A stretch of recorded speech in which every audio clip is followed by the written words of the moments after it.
am I speaking to right now? Cameron. My name Cameron. is Cam Buford. Hey, it's Peter Rosenberg. I'm hanging on my man Cameron Buford. You got some good questions today. I'm a golfer fan. There's always room for improvement. I'm more a fan of boxing. Boxing is my main sport. All we want to see every year are the best two mothers getting in the ring and getting on. I got some of this for you. Goodness. For me? Yeah, just for you. Think about it like this: the promoter pays the fighter pays the manager. Okay. So the manager works for the fighter, and the fighter works for the promoter. Okay. So you are lifting weights currently?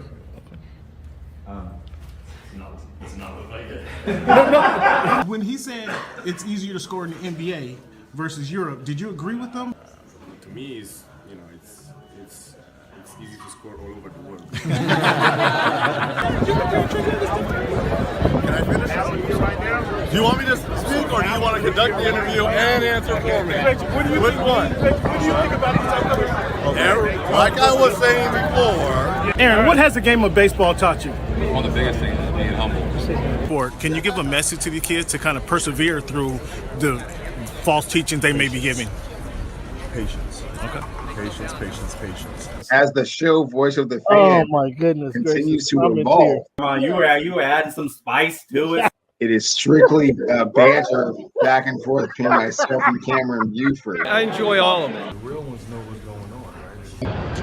Never mind. Go watch the tape. Go watch the tape, and then you tell me if it was all about just a system. You look like a buffoon. Go do your research. Go do your study. I'm not caught up to you guys yet. I do I'm real surprised at that, Cam. Hey, come here. It's okay. It's okay. It's okay. Oh, this guy. That's what's good in sports, man. It's the big Snoop Dogg, man. That's what's good in sport. Thank you for making our voice your choice. If you haven't told your girlfriend about the show, tell her about the show. If you haven't told your boyfriend about the show, tell him about the show. If you haven't told your cousin, your uncle, your grandfather about the show, let everybody know about the Voice of the Fans podcast. Hey, man, thanks for making our voice your choice. You know how we do. Yeah. What's good, fans? Thank you guys for tuning in to another episode of the Voice of the Fans podcast. I got to update that little video. I do got to update that video, but it's been up here in the Northwest, man. It's been we had a little I don't know if you call this a fall heat boom, or I don't know what we call this, but it was hot. It was 90 degrees the other day. It was about 85 today where I'm at here in the Northwest. So it was an amazing day up here in the Northwest. I know that in October, that October frost is going to hit. It's going to slap you in the face or slap me in the face because I haven't been through a full winter yet, but it's all good. I hope you guys enjoyed your week. I hope you guys are enjoying the boxing that we happened this past weekend. We got some Major League Baseball, some Mariners news to actually talk about, some good things that are happening with the Mariners. So we're going to get into that a little later. We got This Week in History, obviously. We're going to get to that as well. Fantasy football. Do you guys want to know about the fantasy football watch?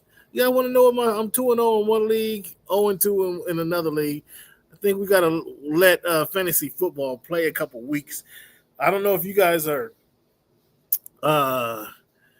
how patient you guys are with your teams. I think patience is one of the key things because you just picked this team two weeks ago. So you can't be that frustrated with your team, can you guys? You can't be that frustrated with your team that you're already making trade requests or you already went to the boneyard to pick somebody up. I went to the boneyard to pick somebody up, true enough. But I'm pretty comfortable with my squad.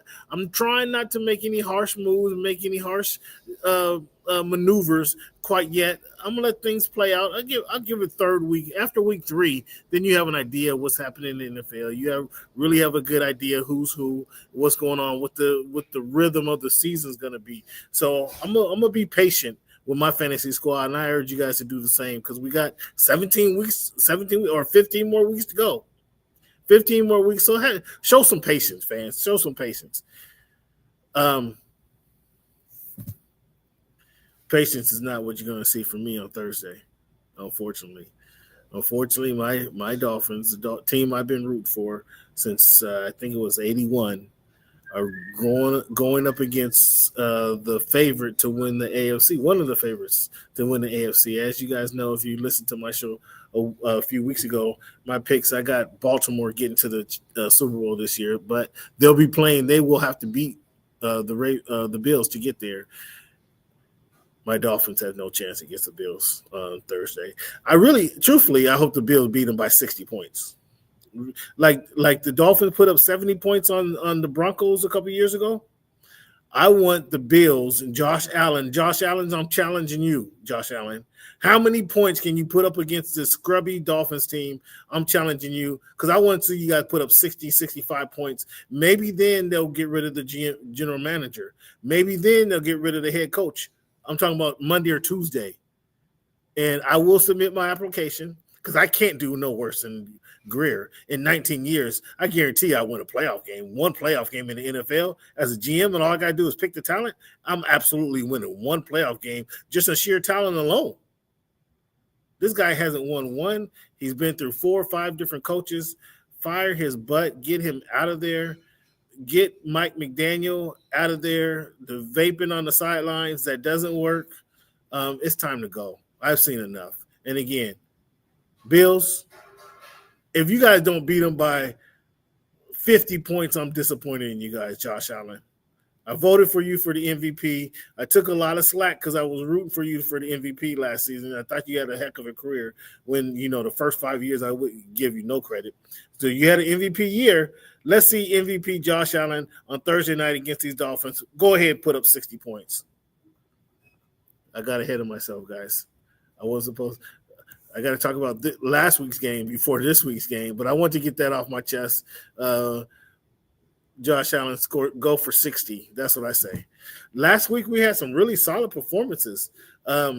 Jordan Love, 2 touchdowns, no picks. Although Jaden Daniels, I'm surprised he got hit and got injured. The way he sleekly moved through the NFL last year. All it takes is one hit, though. If somebody hits him, and he didn't have the frame. He didn't have the frame like a Steve McNair to withstand a few hits. It was only going to be a couple hits, and he's going to have to sit down and what did they say? Reinvigorate himself, rejuvenate himself. So Jaden Daniels going down, that was kind of tough for the Commanders. However, the Packers are on a roll right now. Whether he was there or not, I don't think it mattered because it sure didn't matter. It sure didn't matter in week 1. So now the Golden Child, the rookie of the year from last year, is 0-2. I mean, it can put the Commanders behind the 8 ball, so to speak. So what are they going to do the rest of the way? Will everybody be looking intensely to see that? The Giants and the Cowboys, that was an exciting game, wasn't it? I think there were like 4 or 5 lead changes in the last 2-3 minutes of the game. That was an exciting game. Dak Prescott, it was 362. Dak Prescott, he may not win every game. If you play fantasy football and Dak Prescott's available, you might want to stick him in your starting lineup. I need to take my same advice. You might want to stick Dak Prescott in the starting lineup because his defense is going to be giving up a lot of points. As you see, the Giants score a touchdown. Russell Wilson, they heave to the receiver Naylor. The heave to the receiver. The Giants receiver was with under a minute to go in the game, and he ties it up with that touchdown bomb. So the Cowboys will give it up to you guys. With Russell Wilson throwing 450 yards, 3 TDs. He did throw a pick late in the game, but 453 TDs. That's because they really couldn't stop the Cowboys. And so Russell had to keep putting it in the air. Oddly enough, this game, with all the scoring that went on, this game come down to a field goal to win a game. Brandon Aubrey, if you guys didn't know by now, he kicked a 64-yard game-tying field goal, and then a 46-yard game-winning field goal in OT. Those 2 things hadn't happened before. Somebody kicked a game-tying field goal and then a game-winning field goal. That hadn't happened before. So the Cowboys getting some grace early in this year. The Bengals game, Bengals and the Jaguars, Trevor Lawrence stinking it up again. Joe Burrow gets hurt. That's a sad. In half of his career, in half of Joe Burrow's career, he spent the season on the injury in the training room. You can't have your franchise quarterback spending that much time in the training room. That's something that plagued the Dolphins. And let me back it up. Tua just not as good as Joe Burrow. Let me leave it right there. Tua is just not as good as Joe Burrow. So there's no equating the two. However, when you have a team that doesn't have an injury-prone quarterback and doesn't have an adequate backup like the Dolphins do, the Dolphins run into problems. Jake Browning has proven that he's a serviceable quarterback. And that's all I'm asking Chris Greer to do is get a serviceable guy. They're out there. Believe me, go find one. Get out of the cocktail bar, the lounge in Miami, in South Beach, and go find me some football players. Chris Greer. Somebody here to settle me down and line me up. My man, Bo. What up, Bo? What's happening, man? Hey, man. Sorry I'm a little late. My computer is still stuck on 7%. So I'm not sure what it decided to do on a simple restart, but apparently it is reconfiguring everything. I don't know. You got a lot of stuff going on. You got a lot of stuff going on, man. We don't, I don't know. Don't expose those files. Keep those files private. But apparently you got a lot of stuff going on over there, huh, Bo? I mean, it's like I'm nonstop running, that's for sure. But this seems a little ridiculous. But, but I'm here on my phone. So, Thanks for chiming in when you could, man. The fans appreciate it. Bo Crouch, let the people know where they can find you first and foremost. Yeah, so on YouTube, you can find me at Football-Talk. Roku, it's National Streaming Sports, and of course, Radio 97.3 out of Atlanta. Okay, and Bo, every week during the football season, you got something special going on. What is? Explain that to the fans who not unfamiliar with your little plan you got going. Yeah, so we do a Pick'em show. This is our 4th annual Pick'em Championship, and so we actually do a show before Thursday Night Football, which is when our picks for the week lock. And I go over every pick that I got wrong the week before and what my picks are for that present week. And we break down each game and just kind of go from there. It's a ton of fun. We actually broadcast it live from Crucible Brewing in Everett on Everett Mall Way. And then we stay and watch the game. So that gives us time to, meet with other sports fans and talk to people and have a beer and have something a little less formal than what I do all the time. You're a busy man. One more time. Where's the location at? So that is Crucible Brewing in Everett, and that's on Everett Mall Way. And that is every Thursday night for every Thursday night football game the entire season. Even Thanksgiving? Do you take a break on Thanksgiving, sir? So we will probably be there for Thanksgiving. The following week, I won't because I will be in Mexico. And I will be getting away from the rain here in Seattle and drinking a beer on the beach where it'll be 82 and awesome. Well, I wonder if there's internet out there. Maybe we can get you online anyway while you're having your Mai Tai and your fruity drink over there. So there is definitely Wi-Fi. I actually used to do my show when I lived down in Puerto Vallarta, and so I did my show from Mexico, which is where I'm going. So I will be able to chime in. It'll just be whether or not my wife allows me to do that while we're on vacation. She may not love me jumping on stuff, but I'm still the Sunday that I'm there, I'm still going to watch football. Like that. That's not going to be different. In fact, if anybody happens to be down in Puerto Vallarta, Mexico, the week after Thanksgiving, if you want the best wings in Puerto Vallarta, go to Captain Don's.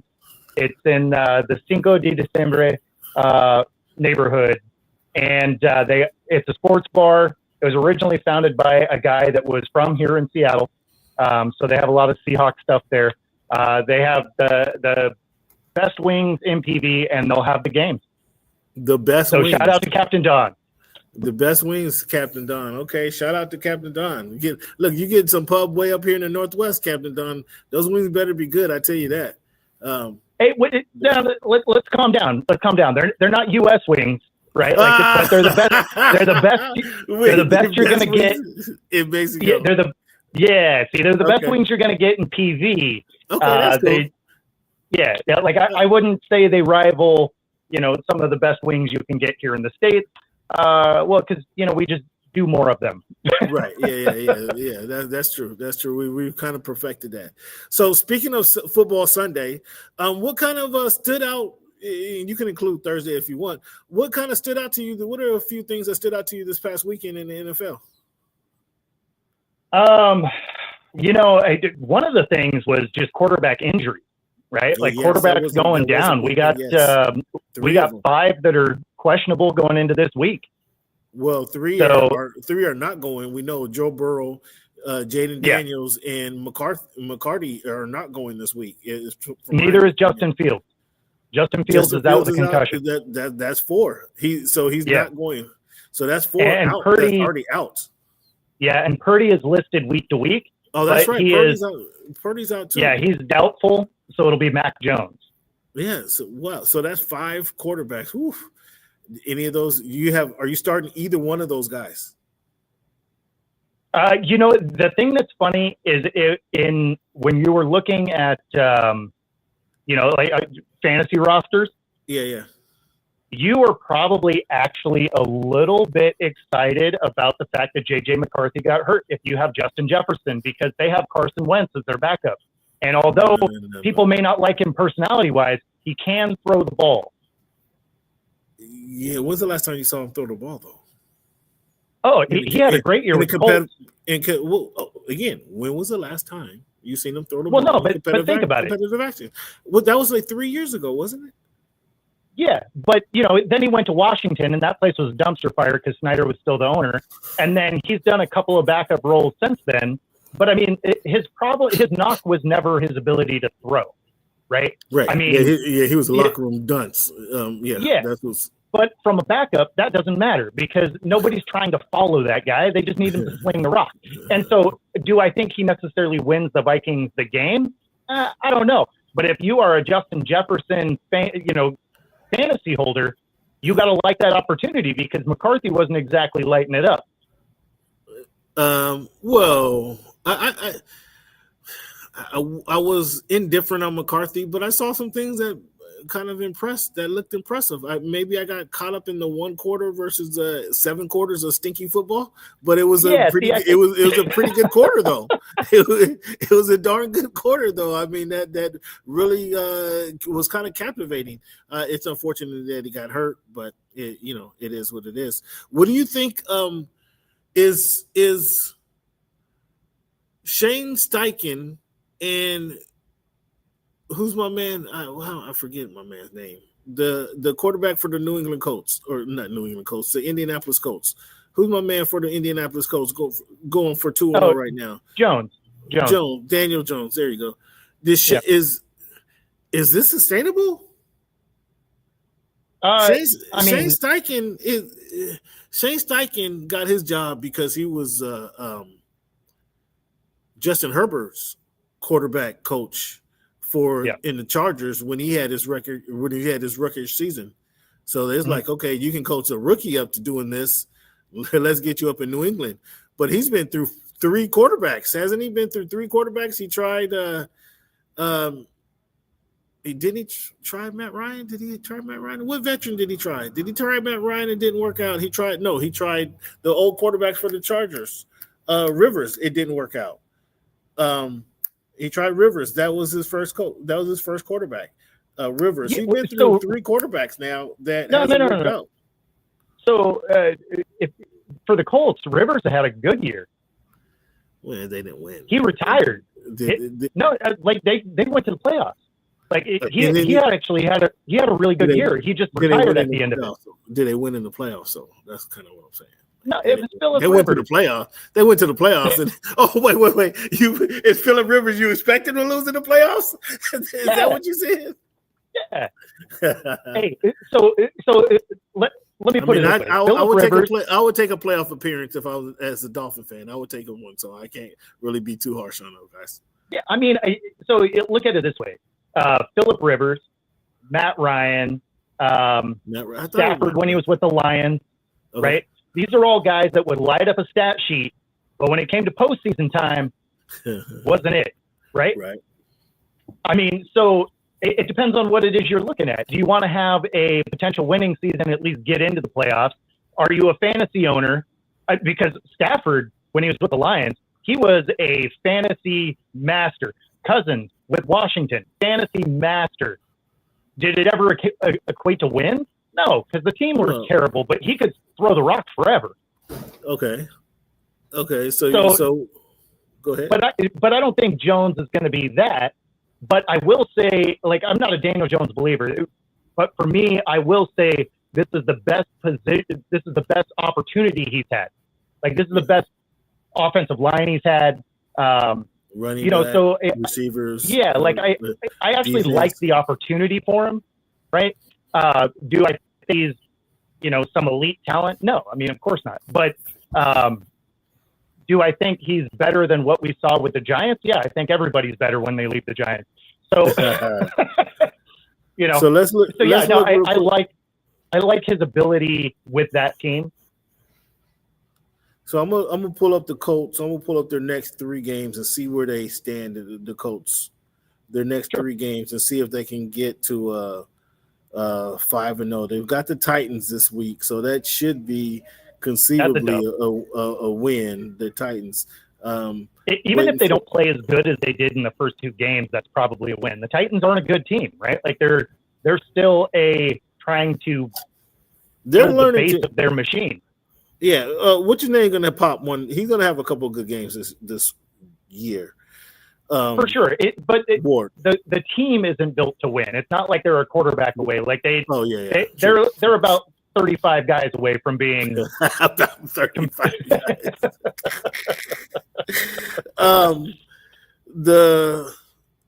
The Colts play the Tennessee Titans this weekend. That should be a W.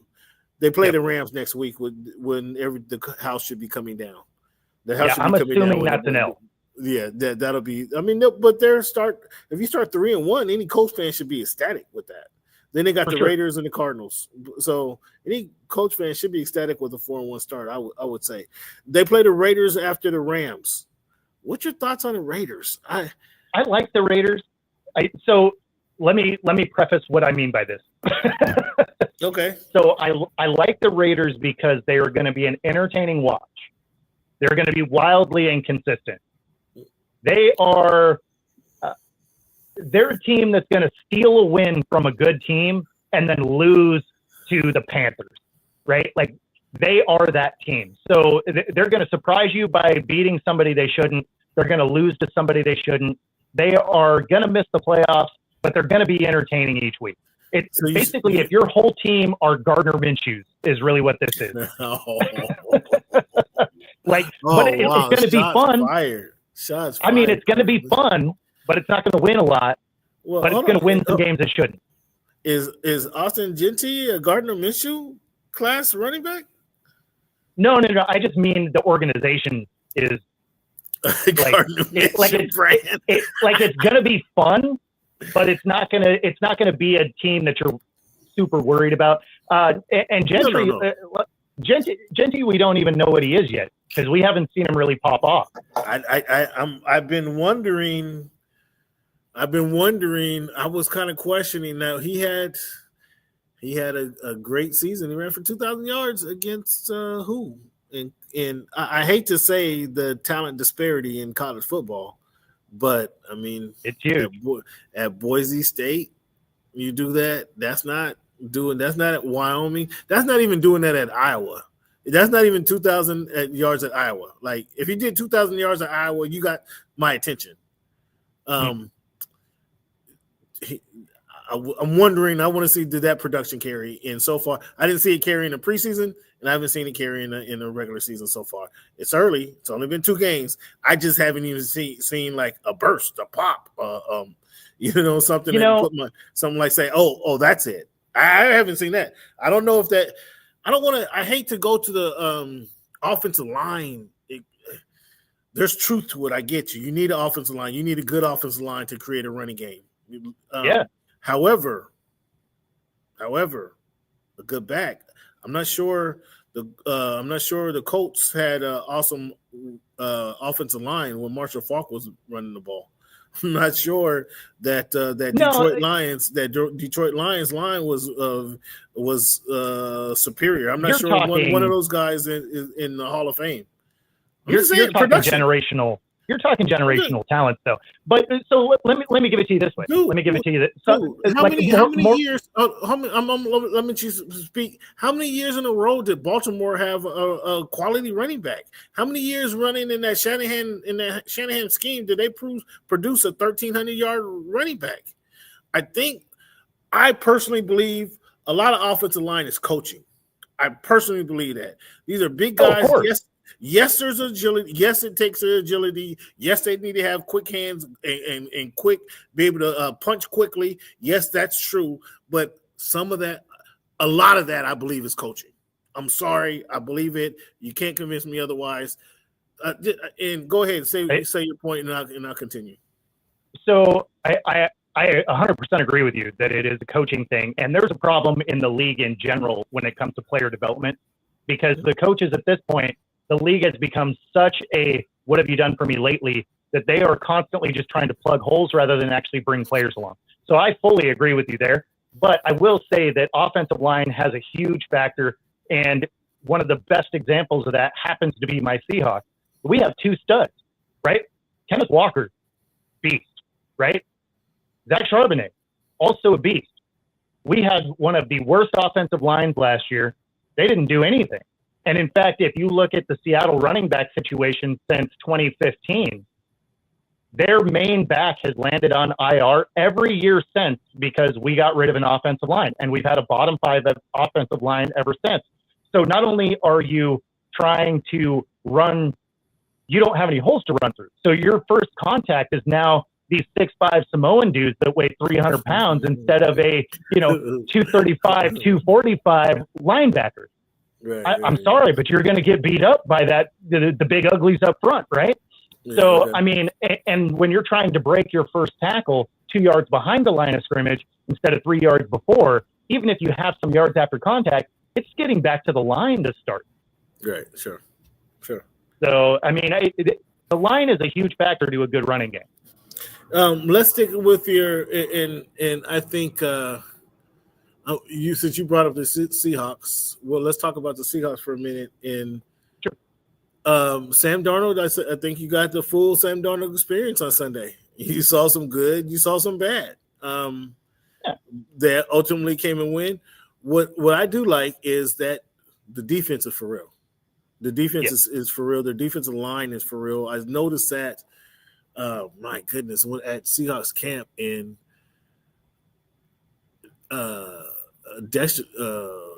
DeMarcus Lawrence, like when he walked into the press table, it wasn't a press box, to the press table, I was kind of standing right there, and I want to say it was like a darkness came over me, and then I recognized who it was walking to the podium.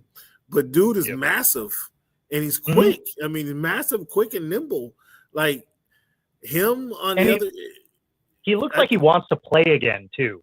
Well, which is something it didn't look like he had that in Dallas. He has Leonard Williams, and whether they appear to hit it off. I mean, they were sticking, buddy. They were damn near holding hands and walking through practice everywhere they were going. I mean, they were sticking with Leonard. I think they had the same shoes on, the same shorts on. Again, I mean, I think they were kind of developed a little kinship there. But those two dudes, even the day in practice, I was there, but those two dudes were not suited up. And that defense line looked like they were pushing the offensive line around. That's what I saw. And so the offensive line is learning from that. Obviously, they have their young rookie that they're building on. They got brought in some different pieces, but that defense is for real. Is the whole point I wanted to make. And they got that really gives the young cornerbacks, this young secondary, some more time to grow. Yeah, they're not. It's not all on them. Right, it all works hand in hand. Right, the defensive line attack the quarterback, shortens the time that the DBs have to cover, so that improves their efficiency, if you will. The cornerbacks and the safeties, so it all works together. And then you have the linebackers like Jones still going out there making those tackles, patrolling the middle. I mean, this defense is solid; it's ready to go. And why listening to you and you brought them up, you speaking about the running backs. Charbonnet got drafted. I was not a Charbonnet fan. I was not a fan of Zach Charbonnet in UCLA. Not whatsoever. I just think I personally wouldn't draft a player that played at UCLA. They'd have to be really special for me to draft. So there's some school hate. I guess. So no, it's not even hate. It's how many good players do you know that come from UCLA? It's perfect down there. It's perfect down there. Those guys have deal with zero adversity on the football field. So when we gonna go somewhere and you have adversity, how are they gonna respond? I'll deal with somebody from Iowa, from down south, or somebody who's really played some football. Those guys in the pack, whatever, don't play football. So that's my opinion. But he came out of there. I was not a fan. But what I saw last year and just watching the game as objectively as I could, Zach Charbonnet, and I was much more of a fan of Kenneth Walker coming out of Michigan State than Zach Charbonnet. But what Zach Charbonnet showed me is that he can hit the hole, he takes the ball where the offense is supposed to be going, and that picks up more yardage than when you're trying to create and be fancy and dance and get a highlight. And yesterday or the other day, I seen your boy Walker just hit the holes. I think he got the message. I think he seen Charbonnet getting some carries, and there was some real talk that Walker might lose the running back one role to Charbonnet, and that's exactly why. And it's not that Charbonnet's special.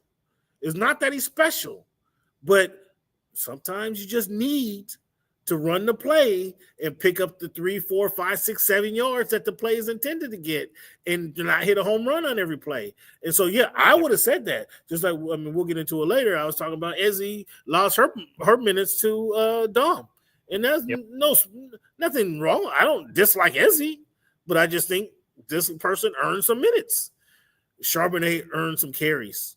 He earned it by following his blockers. Who's setting the blocks. He can pick up 7, 8, 9 yards before getting touched. And then, if there's a bigger hole, he showed against Minnesota last year, he'll burst through that hole, and he can go to the house. Zach Charbonnet showed that to me, and I was not a fan of his coming to college. So I have to shout out to you, Zach. Good job, Zach. And I'd actually like to see I don't know if Kenneth, I think that inspired us, because we've seen yesterday against the Steelers, Kenneth was running hard, and he was taking one cut and going and not stopping all that dancing. Don't do all that dancing. Yeah, you shake that safety when it's one-on-one. That's who you shake. Outside of that, you just get gone. Get gone. So I was impressed. I was impressed by the Seahawks overall. Had a chance to see your guy was at the game, Jackson Smith and Jigba. Did you see he was at the game last night? I had a chance to talk to him. He's feeling really good. What else is he gonna say? He's the number one receiver, right? Most passes is designed for him. So he's not gonna say anything else. But he said they're feeling pretty good. What's your thoughts on this early temperature of the Seahawks? Yeah, no, I mean, I like the receiving core, the way that it sits. Real Cup quick, is sitting in nice. Sorry to cut you off. Yeah, go for it. Golden State is up 30-21 on Minnesota Lynx in the beginning of the second quarter. Okay. Just thought I'd pop in with that. But all right. Go ahead. What's your thoughts on the Seahawks? Yeah, so I do like I like the receiving core, right? JSN, he was ascending before we got rid of Lockett and DK anyway. He was already taking touches away from both of those guys. You bring in Cup. Cup is that possession receiver, right? Like, so he fills that role. And then the new kid, Horton. Ooh, that's man, money. he looks That's nice. found money right there. That's found money right there.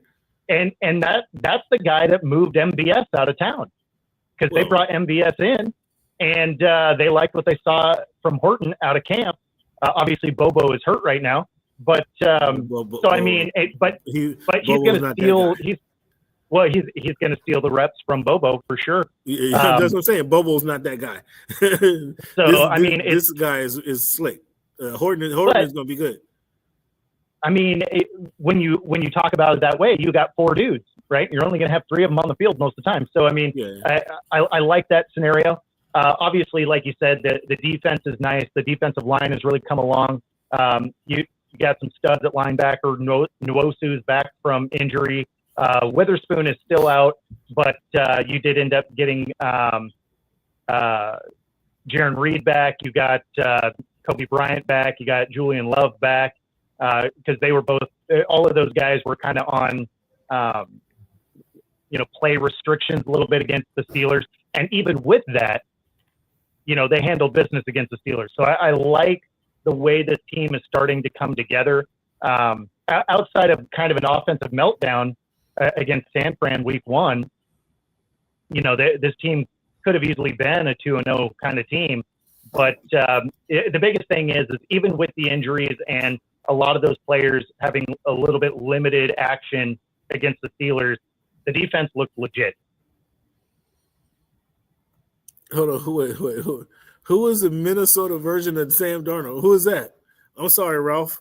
I might let that one slip by me, but who is the Minnesota version of Sam Darnold?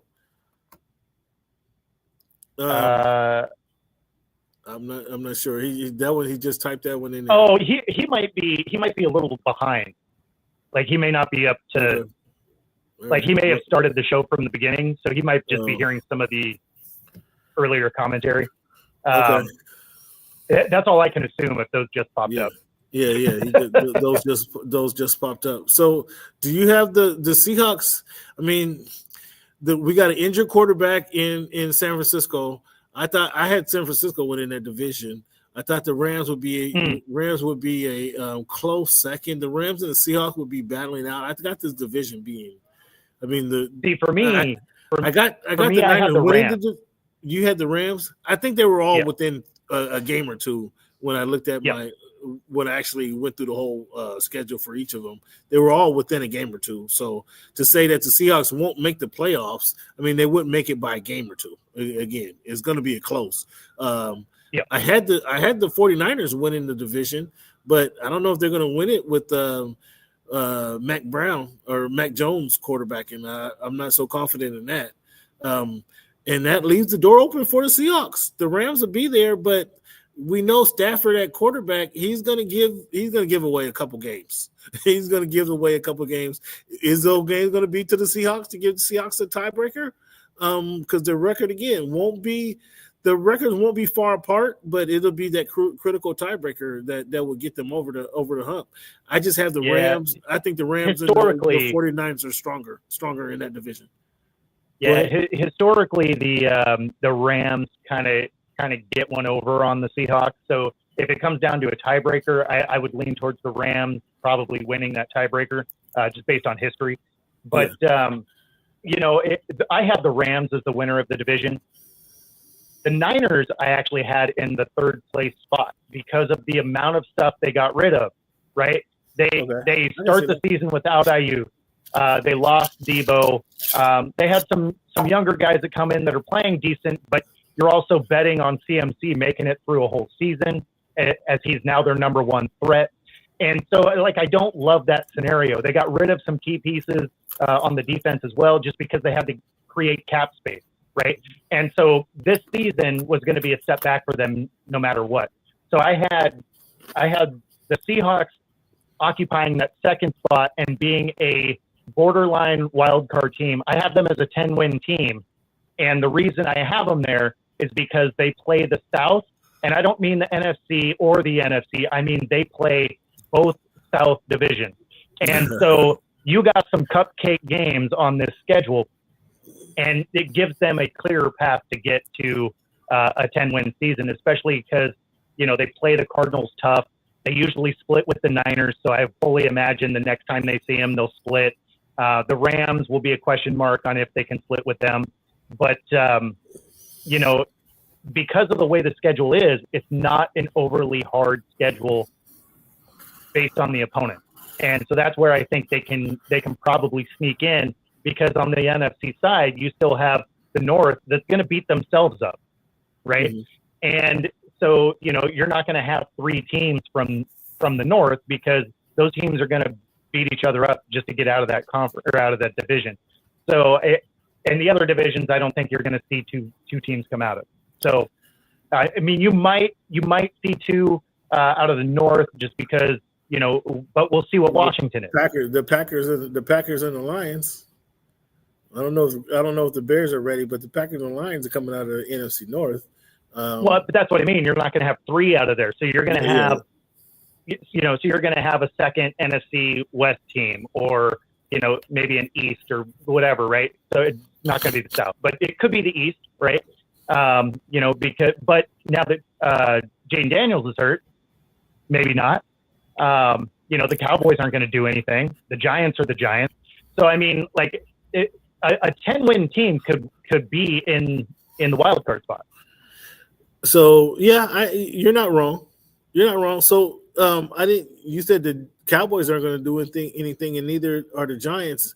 So that barn burner that they had the other day, that didn't excite you for either one of those teams? A 40-37 game in OT. So here's the thing: you can have a competitive team or a competitive game with two bad teams, because they're both bad. So it's even competition. Two bad teams make a good game, huh? I mean, think about it. If you have Alabama versus Tulane, that's going to be a wipeout, right? But if you have Tulane against UC Davis, that's probably a good game. No, not fair. I mean, that's you're right. You're right. Have we seen? Sorry for the colleges that I just sent strays out on. Yeah, I know, right? The Eagles handled the Chiefs again, although it wasn't a complete domination as they did in the Super Bowl. I mean, it was a pretty convincing win, where the Chiefs knew as the second tick off the clock that they weren't going to pull this one out. Have we seen the best? Is the best of the Chiefs behind them? Or did the Eagles have the number?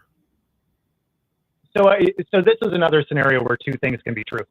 Do I think the dominant Chiefs that we saw a couple of years ago aren't there anymore? Yeah, because the defense just isn't the same. Do I think this Chiefs team is going to be better than we've seen so far? Of course, because their two starting receivers are out, right? So when those guys get back, I feel like this team will start to click a little bit more. It doesn't get over the fact that they don't have a great defense. And their last couple of years really hinged on a defense because their offense had a tendency to drop the ball a lot. So, Well, not only do they have the receivers out, which is a great point by you.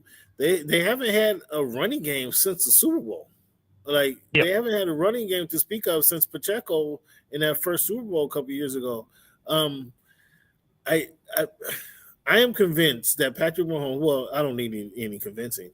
Patrick Mahomes is the greatest quarterback that you and I have both seen in our lifetime, and there's no ifs, ands, or buts about it. However, as Brady's baby mama once said, you can't throw the ball. He can't throw the ball to himself, so he can't do everything. And he needs a squad. And as you mentioned, they paid Jones, but they typically don't pay their cornerbacks. There was talks about them trading McDuffie, who is he's a top 7 cornerback in the NFL by anyone's metrics.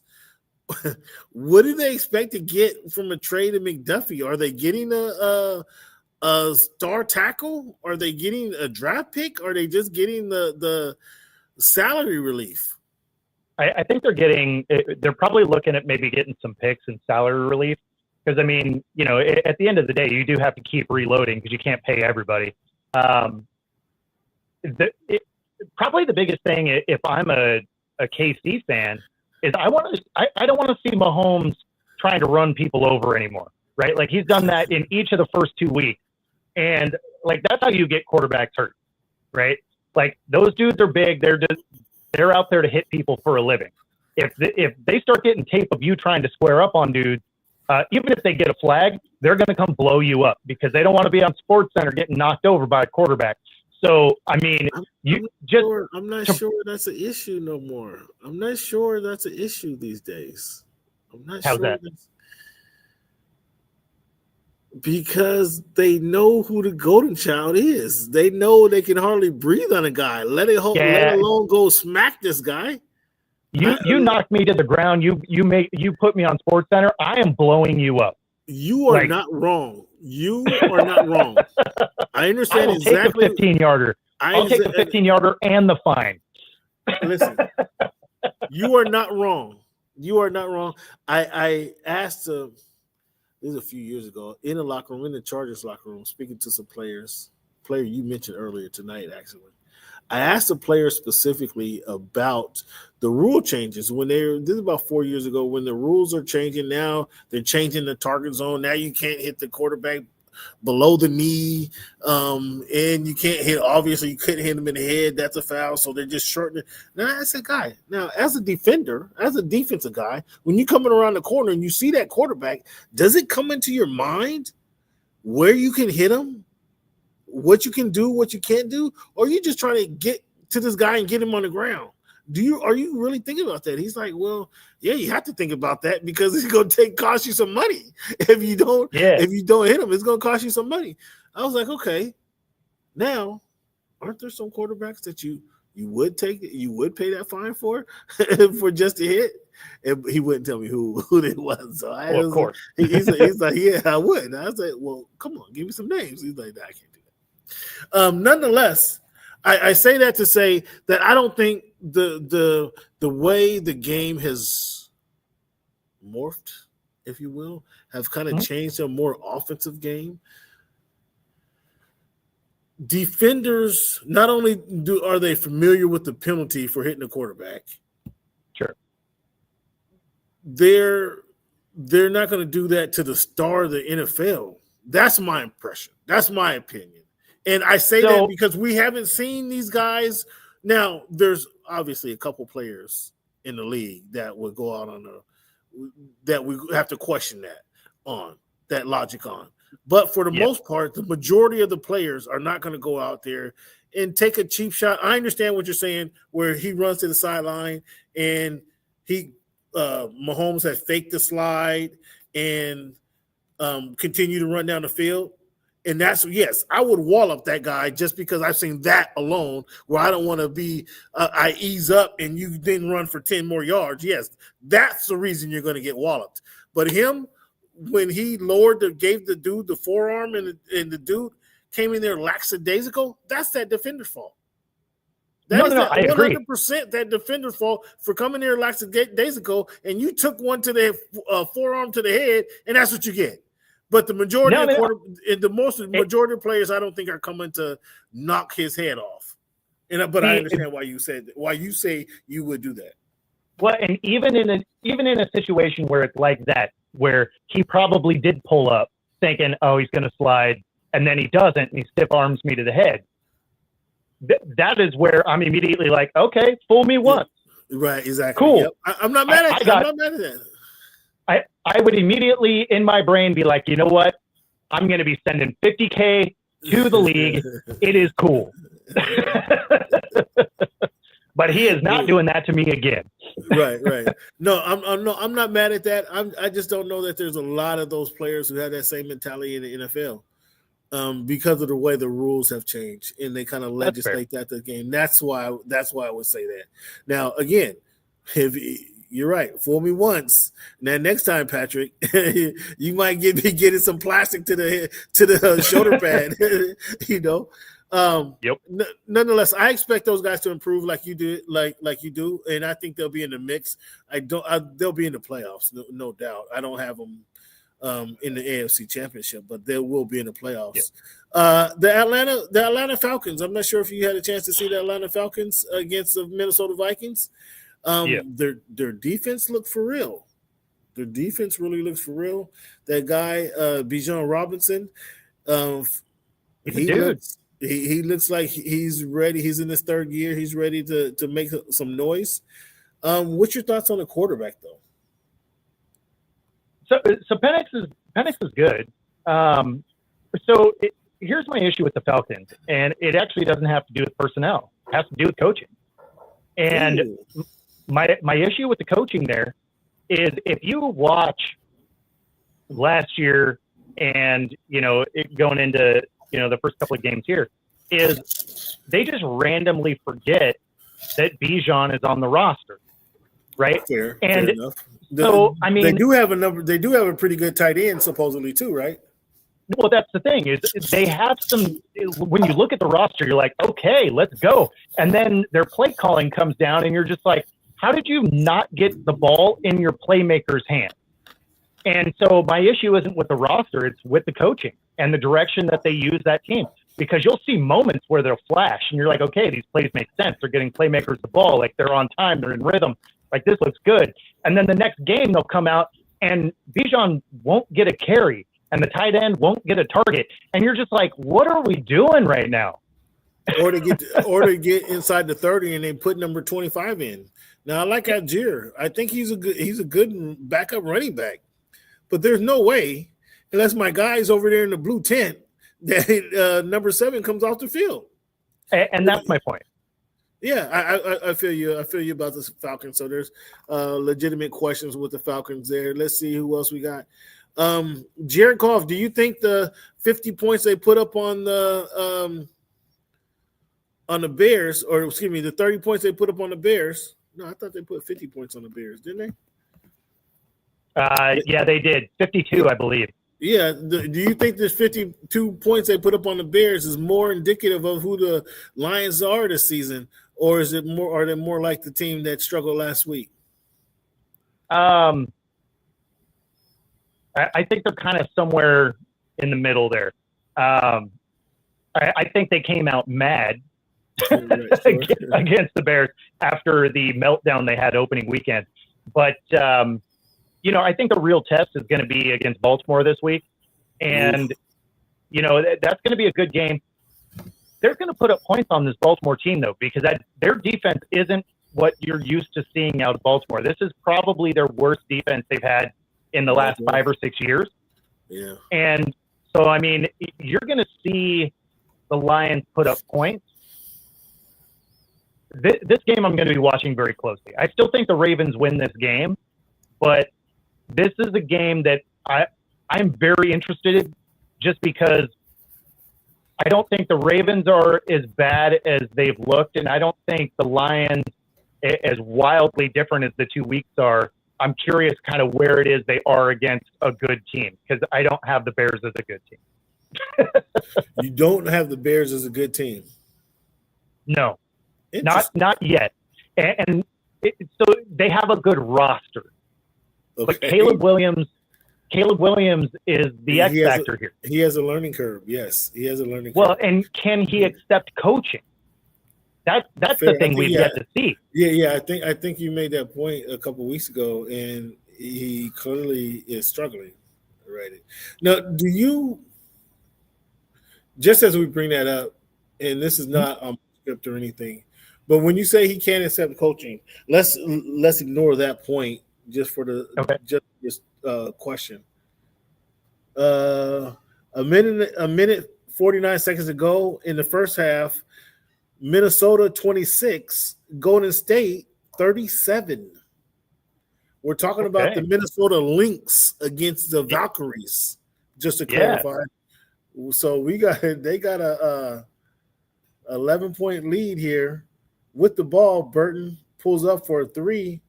It was a wild 3. But okay, it is a wild 3. But I think the shot clock was going down, so she had to pull up. But my question, my question was about the Lions, correct? I want to ask you, the Bears. The Bears. Excuse me. I want to ask you about the Bears, and so yep. a good offensive coach. Typically, they've been utilizing or they've been implementing this college game into the NFL over the last few years so they can get these quarterbacks to produce quicker than they have been in recent past.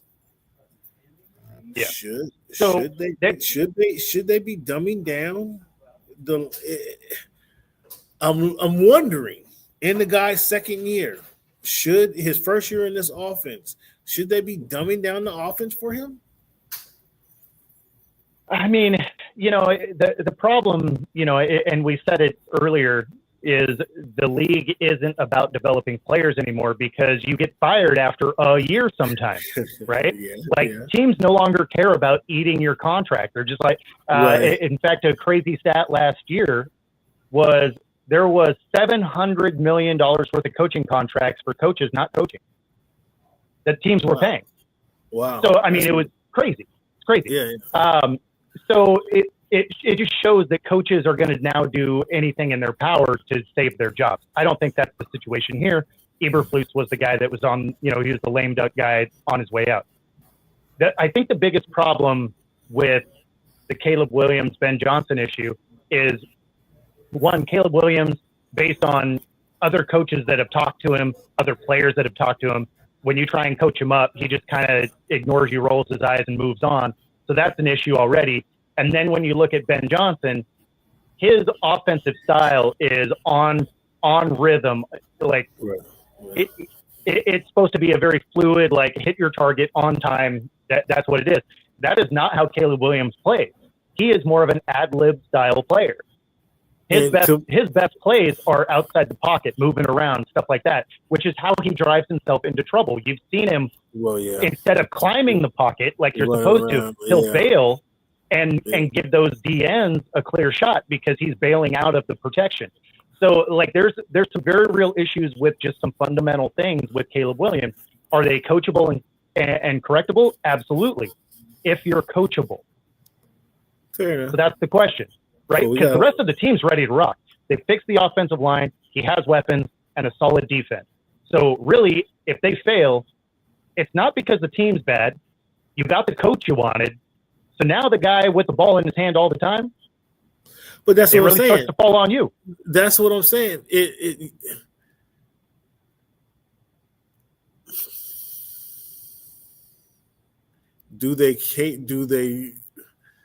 Did Ben Johnson create an offense that Jared Goff ran successfully? They put up 459 points, I think, last season. Mm-hmm. But this is not Jared Goff. This guy is not Jared Goff. So should the offense look more like a Williams offense instead of a Goff offense? Meaning that you do use shotgun more than you have or want to. Because this is the guy's best talent. I think that's the learning curve, right? Is it, can you get your quarterback to learn your system, or do you have to accept the fact that your quarterback isn't going to be able to, and now you have to adjust your offense, right? And that's not a dig at it. You make it sound so cold. He can't learn the offense. So we got the only thing we can do. That's actually not what I mean by it. What I mean by it is it may not fit his style of play, right? Like, because that's kind of what I'm getting at. That's what I'm getting at. Football's fit, right? Football is fit all the time. And so, like, there's plenty of, like, think of all the different places Mahomes could have went that he may not be the Mahomes you see today, right? Sure. Like, if he went to the Jets, I mean, man. So when you're looking at it, it's like, okay, he had an offense in mind, and this is again where it becomes coaching. It's like, okay, I have this guy, I want to run this system, and then you, over a period of time, you're like, okay, look, it's just not going to work. His skill set isn't right. like whatever my system that I want to use doesn't mesh. So now as that coach, if you're a good coach, now you change your system to fit the guy you have because he's your guy, right? Yes. And you have weapons and you have a decent line and you have a defense. So the only thing holding you back is getting your system and that quarterback to work together. And if the quarterback can't get to your system, then you need to make your system work for that quarterback. And how long does it take to realize that? I mean, that should take a couple of practices to realize that this guy's not picking up your offense, isn't it? Well, I mean, I guess you want to give him a couple of true life games, but yeah, well, that's the thing, right? Is you got to see if he can actually execute it. Like he probably can execute it in practice. You're not allowed to hit the guy. You're not allowed to go 100%. Like there's a lot going on there, right? Right. Yeah, so, you want to give him some game action, yeah. Yeah, but at the same time, you don't want to give them too much game action and be like, oh, okay, it turns out this doesn't work. So let's go ahead and adjust this a little bit. So I would expect over the next couple of weeks that there will be some tweaks to what Williams does and probably also tweaks to the way Ben Johnson wants his offense to run. But it also depends on your offensive line because some offensive line are good at a moving pocket and some aren't. So then you have to figure out, did the guys you go get, were they designed for a guy like a Goff, or do they have enough athletic ability that they can move this pocket so that they can deal with a quarterback that likes to move around? Because those aren't always the same guys. Yeah, well, hopefully they understood that what they had and brought in some guys that would fit with him rather than, I don't know. But that's your whole point is he needs to cater his offense to the quarterback. If he sees that he cannot get his offense, you need to cater. Yeah, I think that's just doing what a coach does. Take your guys and put them in the right spot so they can be successful. It's not about you. They need to be successful out there. It also makes you wonder if he's not coachable, right? Again, I haven't been in the room, so I don't know. I don't know the kid, but say he is every bit of what people say he is. Uh-huh. Well, then as Ben Johnson, are you like, look, this ain't my dude. He doesn't listen. And because then even if you tailor it to him, he's still not listening, right? Right. And you can't coach that, right? You could tell someone how to get to the store, but if they don't listen to you, they ain't going to get to the store. Right. So,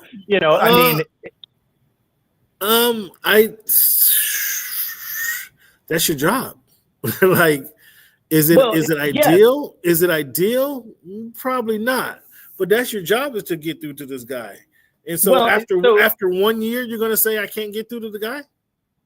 Well, it depends on how it is you are getting there, right? Yeah, like if he's trying to accept your information and he's just not getting there, then you can be like, okay, look, like we got to do some stuff. But if you have a guy that has the tools and he's just like Keenum is their backup, right? Uh-huh. So they were struggling. Keenum was trying to show him something on the tablet. Like this is on camera. This is live during the game. Okay. Right? Trying to show him something on the tablet. He got done talking. Now, Case Keenum, not an amazing talent, right? But he's been in the league for 14 years. He's a veteran.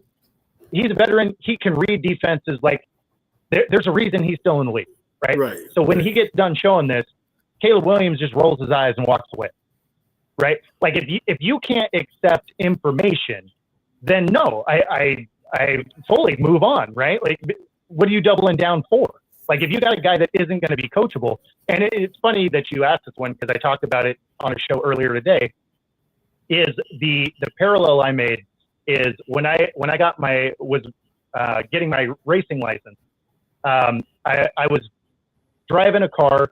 One of the instructor guys had to be in it with you. So we put a seat in the passenger seat for him.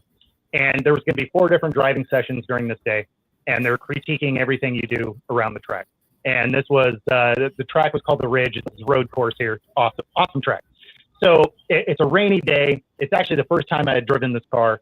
And so we're bombing around and we get done with the first session. We come in the second session and we're going along and I catch a rumble strip on, I think it was corner 3 with a right rear wheel, upset the car, kicks it sideways, and I drifted it into the next corner and then we just kept rolling. And the instructor gives the thumbs up, right? Doesn't say anything, just a thumbs up. We finished the session. And then afterwards, he's like, okay, clearly you can drive a car.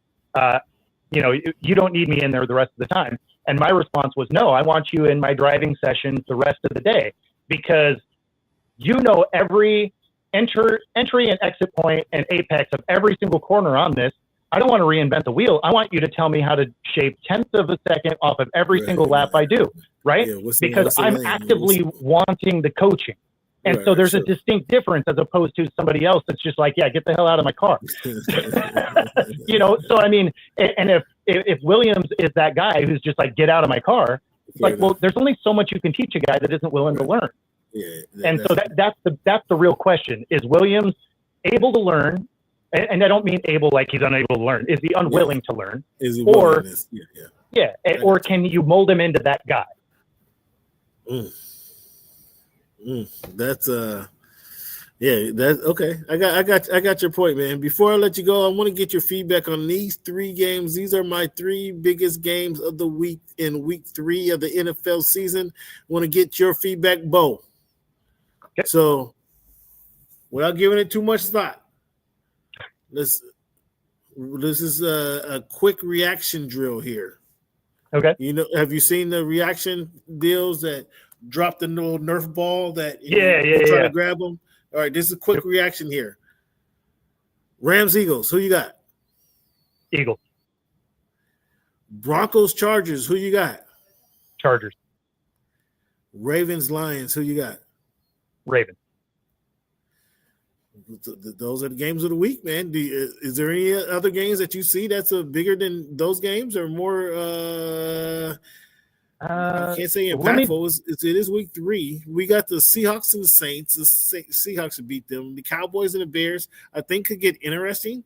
I don't think the Cowboys are great, but I think they're entertaining, and they'll put up 30 points. But they may. I think they beat the Bears. I got them beating the Bears, but I think the Bears might put up 30 points too. So it might be 38-31. Who knows? But you tune into the Cowboys game because it's going to be high scoring and entertaining. Cardinals and the Niners, that's an interdivision game. That's going to be a good, tough matchup. So that's Cardinals. What's that? Cardinals win that game. Ooh, Purdy's out. There's no Kittle. Ayuk's still hurt. So basically, they're going to have Mac Jones handing the ball off to CMC. And CMC may not be there after this Sunday. Huh? Exactly. The way he's getting punished. Then a good game. This would be another division rival. This would be a good game. It's not a game of the week, but the Texans-Jaguars will be a good football game. Jags -2. That will be a good football game. It's not a game of the weeker, but it'll be a good football game. I like the Texans there. You guys, please, Bo, thank you for tuning in, and please, I really appreciate you for tuning in to joining the Voice of the Fans week episode 351. I have to ask you, guys, you can tune in to the Pick'em show tomorrow night. Yep. Don't bother to watch the game. I'm hoping the Bills put up 60 points. I'm not going to watch the game. I think I'm going to go out to dinner with my mom. I'm going to have a glass of wine or something. I'm not tuning into this junk. I refuse to watch this junk. But I truly hope the Bills put up 60 points. What's that? So because I got to be there for it, right? It's my event. But now it's game 3 for the Storm. So it's going to be Thursday Night Football, and then the Storm is going to be on the other TV. Ding, ding, ding, ding, ding, ding. Yes. So if you're coming to the spot, the Storm and Thursday Night Football will both be on. And Bo, I would rather watch WNBA than the Thursday Night Football game between the Miami Dolphins and Buffalo Bills tomorrow night. I'm gonna be locked in. I'm gonna be locked in to Skylar Diggins, Neko Nwumike, and Gabby Williams going down to Las Vegas to smack around the Aces. Is that gonna happen? Yep. Bo, is there a chance of that happening tomorrow? There is a chance of that happening. I mean, so they finally ended Vegas's streak, right? 17 games. And they did play them well during the season, right? So I mean, I think they can steal this game. That Seattle is that team that is fun and frustrating at the same time, right? Because they'll come out and they'll ball out, and then they'll come out a different game and they seem flat, and there's nobody even trying for a rebound, and you're just like, what are we doing? So, you tempted me, Bo. You tempted me. You're trying to get me to say something. No, I'm not. Hey, I'm not buying the bait. Come on, get that sound bite. Let's go. I'm not taking the bait, Bo. So we got tomorrow. That'll be a really interesting game. And just you were in the room last night. Might Dom be in the starting lineup? I told you I want to see her at the 3. I want to see her, Nneka, and Ezzy in the lineup all at the same time. I don't know if she necessarily gets to start. The one thing that is really encouraging, I guess, was the use of the bench yesterday. Yeah. Like there was a lot of bench action. Like there was a lot of subbing in and out, and it worked. It worked. Situational for situational moments. You're exactly right. Yeah, good observation. So I mean, we were seeing people that didn't get any playing time on the floor, and you're just like, okay. I mean, the only one that we didn't end up seeing out there, I think, was the only bench player that didn't get some time. That other than the one that's injured, was Holmes. Right. I think everybody else got at least some minutes out there. Yeah. All hands on deck. I don't blame you, Noe. All hands on deck. So we'll see tomorrow. Did you watch any boxing over the weekend? No. I turned it on, and then I'm not gonna lie, I fell asleep. You fell asleep, and I did. Canelo Crawford put you to sleep. I did. It's because I had 2 hours of sleep the night before, and I sat down, and my couch was like super comfortable, and I was just like, bam. It sucked you up, huh? So, oh man, it was a wrap. It was a wrap. And then, so sadly, I missed it. I watched part of it. You saw the intro, and then they put you to sleep, huh? Okay. Oh, 100%. Yeah. No, I mean, again, I just didn't get any. I mean, tonight's going to be the same way. Like, so this is my last show of the evening. But I've been going since 4 a.m. Hey man, well, we thank you for tuning in. We thank you for tuning in. Let the people know where they can find you, Mr. Hardworking Man in the Northwest. Yeah, so again, if you're on YouTube at Football-Talk, on Roku TV, it is National Streaming Sports. On the radio, if you are on streaming radio, it is 97.3. It's a smooth jazz station out of Atlanta. And then, of course, if you're here in the Pacific Northwest, come out to Crucible Bar and come out for the show. Stay for the games and have a beer with us. Sounds good. It was a snooze fest. Well, what are you talking about? What was a snooze fest? He was talking about the boxing, but honestly, he was wrong. That's why he said he was wrong. You was wrong. Pay up, Big Shot. That's what you pay up, Big Shot. Yeah, I mean, well, and I didn't go back and watch the rest because then I heard the ending and I'm like, okay, well, all right. I don't need to watch it now. I can't. You're like me. I cannot turn on a game. I can't watch a replay. If I know who's won the game, I can't watch it. The only way I can watch it, I can't watch a replay. Like if it's already been played, like I cannot sit down and concentrate on this game, like without finding out the score and being done with it. So I'm with you unless I'm watching with a purpose. So if I'm breaking down a piece of film, I'm fine, right? Like if there's some elements of the game, there's no doubt that my audio is messed up because it's my phone Bluetooth through. Oh, it's Jay. Never mind. Jay, you're dumb. He said you're going through puberty. Yeah. No, it's because I'm doing this on my phone because my computer had an issue, and so it's been a problem. We're making it work, but Jay over there Jay over here had to get one in. That was a good one, Jay. Yeah. Now, as soon as I saw who it was, I'm like, okay. That was a good. Yeah, exactly. Oh, it's Jay. Yep. Well, check it out. Oh, this we don't watch film together. That is true. To be fair, I have not broke down a lot of WNBA film. Generally, I break down NFL because my primary thing, even though with Cam, I cover, the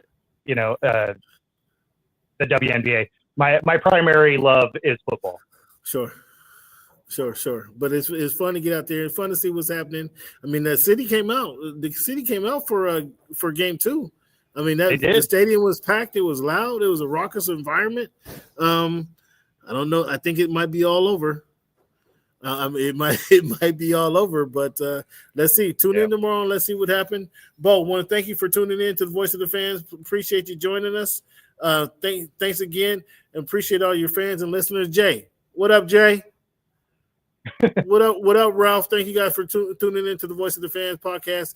As always, we're here every Wednesday. Come on out and make sure you guys tune in. Thursday night, Crucible Bar in Everett, near the Everett Mall. Make sure you come out and share a beer with the guys.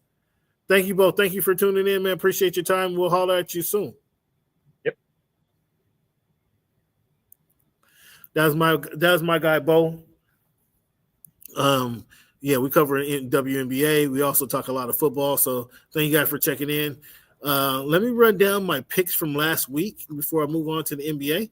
But my picks from last week is I went 13 out of 16 picks. The games I got wrong, I had the Miami Dolphins beating the Patriots. As we know, they got whooped. I had the Broncos over the Colts, and the Colts pulled that one out. And I had Minnesota over the Falcons. Injuries in the 2 games. The Falcons and the Colts games had injuries, so there's that. 13 out of 16. Jay, check it out. The Dolphins are junk, man. So let's just not talk about them no more. I had 2 out of 3 picks against the spread correct. I had Cincinnati, Buffalo, and the Bucks won by 1 point. So I had them by +2. So that was my picks from last week. This week, as I mentioned earlier with Jay on the line, I think the games of the week are the Lions and the Ravens, the Broncos and the Chargers. The Lions and Ravens both are 1-1, by the way. The Browns are the Broncos are 1-1. Chargers are 2-0. The Chargers are looking to go 3-0 in their division. Like, that gives them a real good jump. And obviously the Broncos are trying to keep them from getting that far ahead of everybody in the division. And then the 2-0 Rams versus the 2-0 Eagles. I think that's going to be a really good game as well. I have the Rams winning that game. I have the Chargers beating the Broncos. And I have the Lions beating the Ravens. I think they'll see each other later, but that's how I got that.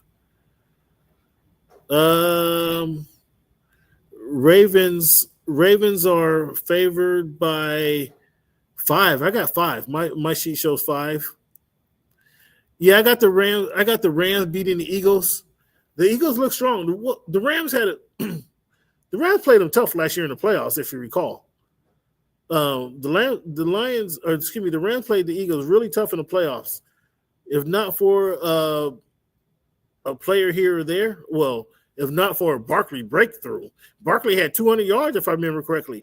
Shame on the Rams if they let Barkley run for 175 yards again and 2 touchdowns. I think 2 60-yarders, if I remember correctly. Shame on the Rams if they let Barkley do that again. I mean, that Barkley's season, not that Barkley's a bad back, don't get me wrong, but his season last year was just so phenomenal. I don't know that happens again. Detroit is underdog. Detroit winning outright. Yes, I got Detroit winning outright. Yep. Yes, I do. Detroit outright. I got the Rams beating the Eagles. Yes, I do, because they were so close, and this one's not for the money. So yeah, I think they're going to upset them. They're going to Philly to upset them. It's not they're not going to endure any. They're not playing weather. It's going to be September. So I mean, it's September, middle of September. So they're not going to. It's not going to be cold, wet, rainy. That's not what I'm anticipating. So they're going to. It's going to be a good football track. I got them. I got the Rams and the Eagles. I got the Bills beating the Dolphins. I got the Packers over the Browns. I got the Colts over the Titans. I got the Vikings over the Bengals. I got the Steelers over the Patriots. Tampa Bay over the Jets. Washington over the Raiders. Atlanta over the Panthers. The Jaguars over the Texans. Chargers over the Broncos. I got the Seahawks over the Saints.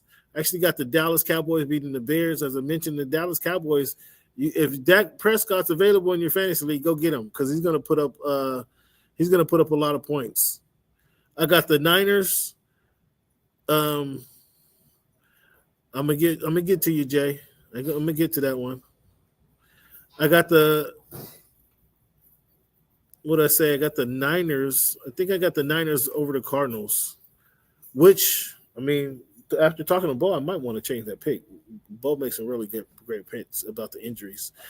Chiefs over the Giants and Detroit over the Lions. The question, how real are the Packers? The Packers are very real. The Packers needed one thing. The Packers needed a pass rush. Their cornerbacks after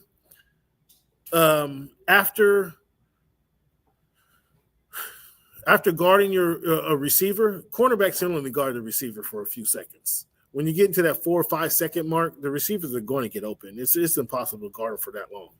That's what the Packers cornerbacks in the secondary were being forced to do before the acquisition of Micah Parsons. Now they have two guys, Gary and Parsons, on each side of the ball or each side of the offense that can rush the passer, to legitimately rush the passer and put pressure on the passer. By doing that, you reduce the time that your DBs have to cover the receivers, and that makes them more effective. That makes the safeties more effective because now you're giving them less time to do their job. And so, yes, Michael Parsons brings them everything that they needed in the sense of a pass rush or more effective pass rush. Now that they have that, and they have Jordan Love taking another step in his career, they have the run. They already have Josh Jacobs is arguably one of the best running backs in the game. Now, people are going to say Derrick Henry. People are going to say Saquon Barkley. They're not wrong when they throw those names out there. However, Josh Jacobs is a very good running back. I would say he's third. He's not a far third behind Saquon or Derrick Henry, whichever guy you choose. Josh Jacobs is not a far third guy. So very good, very, very good. I mean, what don't you like about Love? What don't you like? That he threw some interceptions early in his career? Well, who didn't? He threw some big time early interceptions early in the season last year. He got that corrected. Second half of the season, so he's been more efficient.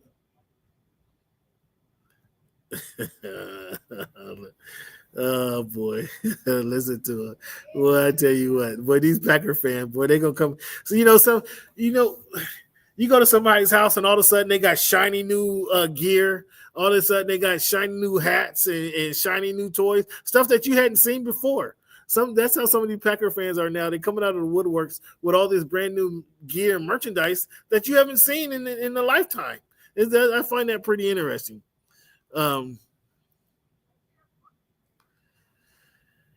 He isn't clutch. You talking about Jordan Love? Oof, man. Again, what was Jordan Love in his third year last year? And he didn't play his full year. Wasn't he hurt part of his second year as well? I think Jordan, you might be a little harsh on Jordan Love. He's a young guy. He's I know I didn't call him bandwagon fans. I didn't say bandwagon fans.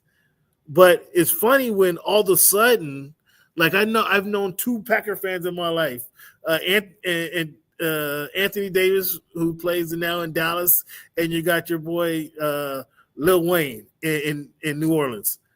Other than that, these other guys, I don't know where they're coming from. I just found it interesting. I didn't say they weren't fans. I just hadn't heard. Didn't know them as fans. That's all I'm saying, Jay. I didn't know them as fans. Maybe that's a better point. Thank you for paying attention. Thank you for keeping me on point, Jay. That's all I'm saying. I didn't know they were fans.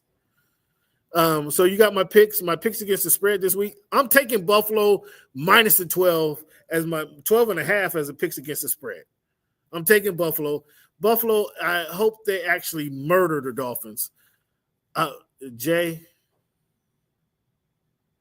I hate to say it.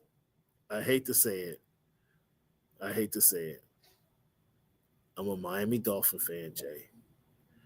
But tomorrow night, I hope the Bills put up 60 on them tomorrow night. Because if they put up 60, that they have to fire the coach. They have to fire the GM. Heck, I hope the Bills put up, like we put up 70 on the Broncos a couple seasons ago. I hope they put up 75 on the Dolphins tomorrow. And clean house. Let's start this thing all over again. And I'm going to submit my application to become the head coach of the Miami Dolphins. Oh, no, better yet, I'm going to submit my application to become the general manager of the Miami Dolphins. Because I know in 19 years I can win one playoff game. In 19 years, just one game? Come on. I know I can do that. That's not a problem.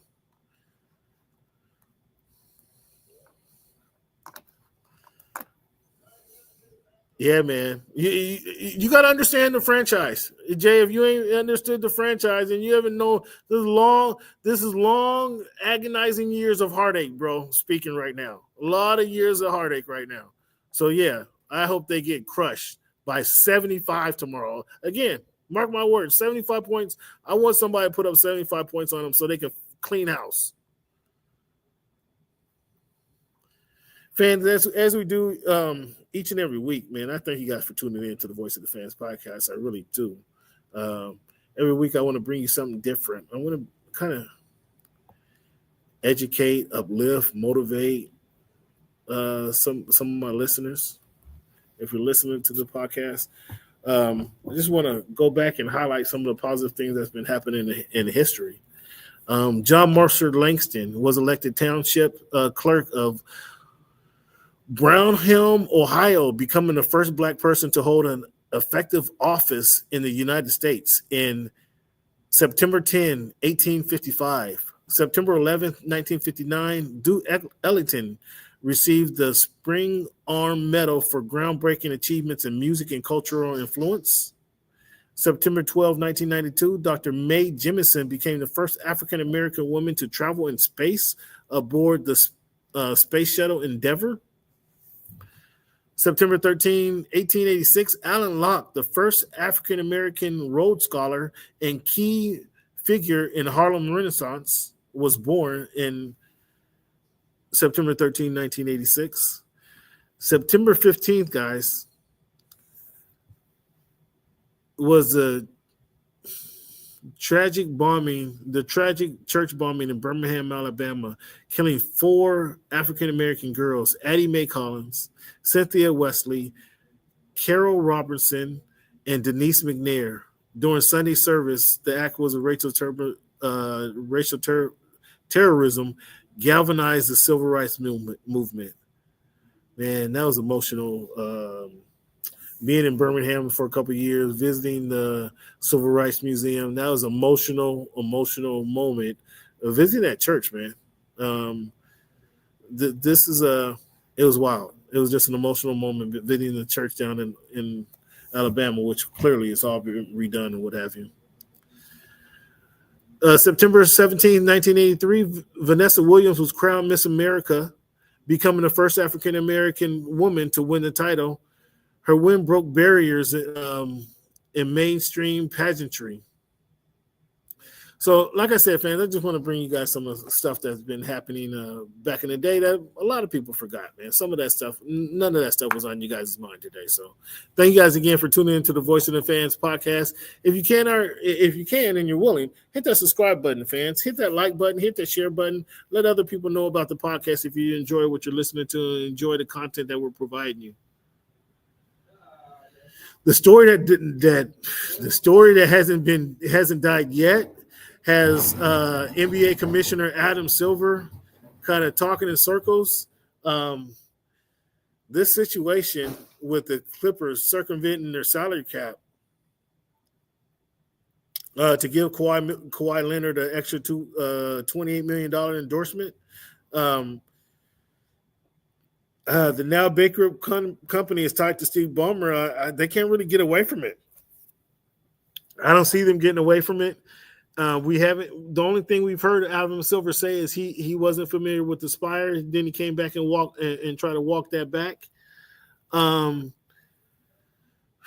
This is a tough situation. I don't know what the NBA does against the richest owner in the game. Do they penalize him? Do they set up a situation where they try to penalize him, he doesn't accept it, and then he brings the rest of the owners to trial? And he wants to air out their garbage and their dirty laundry? Do the owners want to go through that? Sure, they're pissed off. Sure, they're not happy. Sure, they're not going to be happy in the future when Ballmer tries some shady stuff again. But what do you do against the richest owner in the game? Like, if you try to penalize this guy, I think immediately both very creative and very scandalous. I think if you try to penalize Ballmer, the richest man in America, sixth richest man in the world, is not just gonna walk to jail, walk into the jail and say, I take this penalty. He's not gonna do that. He has lawyers. Some of the best lawyers, I'm sure. And he pays them pretty well. He's going to say, get on the case and get me out of this mess.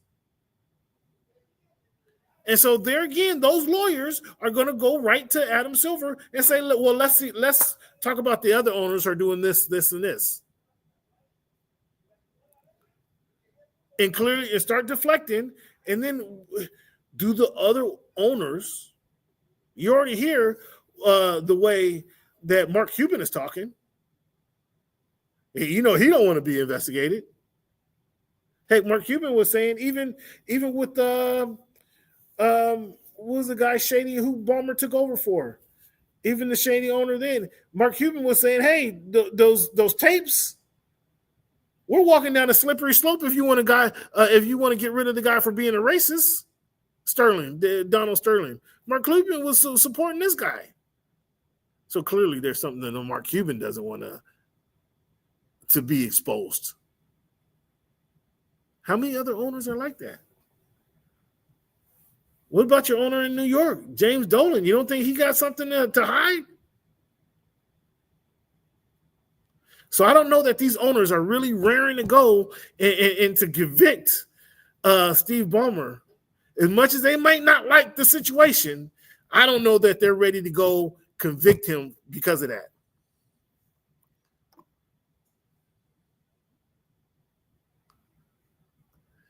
The fans need a body. The fans ain't gonna get a body, buddy. I don't know if the fans get a. I don't know if the fans are going to get a body. Just because I don't think the owners want to fight Steve Ballmer. That's what it comes down to. I don't think the owners really want to fight Steve Ballmer. They don't want to fight Steve Ballmer, and then there's this thing called discovery where they're going to have to expose their books and expose their house. I don't think they want to do that. But I mean, I tend to agree with you that one man is not bigger than the league. However, the situation is different. This ain't a player. The situation is different. I think they want to keep the richest owner in America. I would think they want to keep him on their team.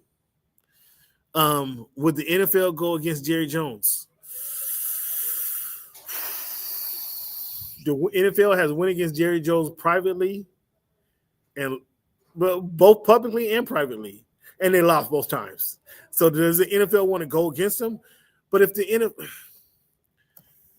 man, that's a great point, Jay. They've already lost to Jerry Jones. They lost to Jerry Jones a couple times. So if Jerry Jones was circumventing the cap, well, Jerry's done this. And he's actually made this law.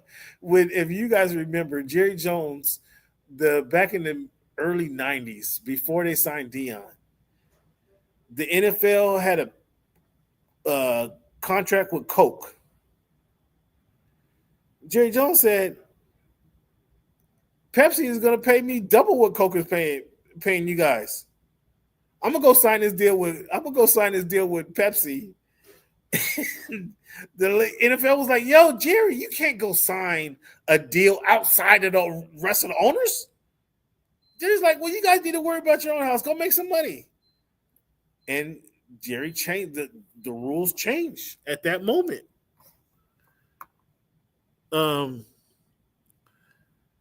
That's what I'm saying. That's what I'm saying. Well, he does have prior convictions. Oh, that's what you're saying. He is not they, is he. He was caught up with this before. Again, what's the penalty? SB, what's the penalty you announce? You're gonna suspend or ban the richest owner in the sport from coming to the stadium? Is that what you're gonna do? Are you gonna fine them $5 million? What's that gonna do? That's like $50 for you and me. What?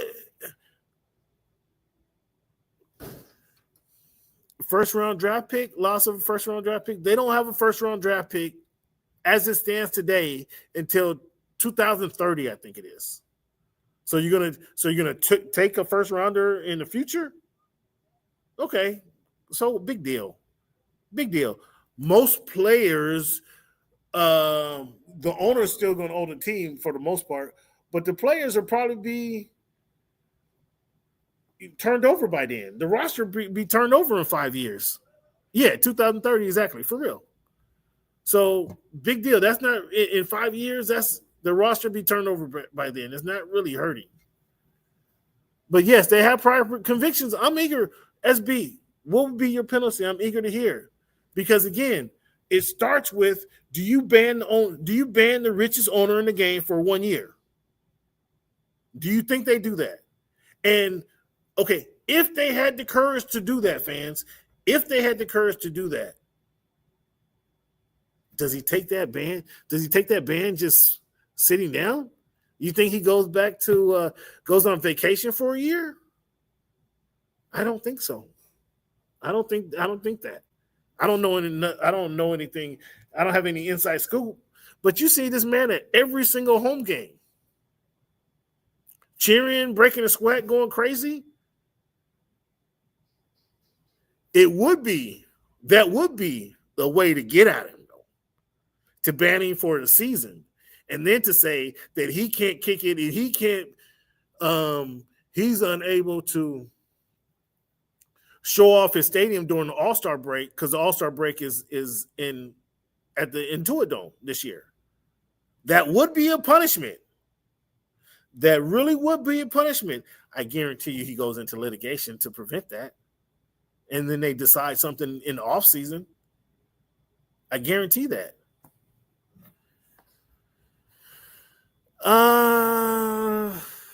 It's the owner.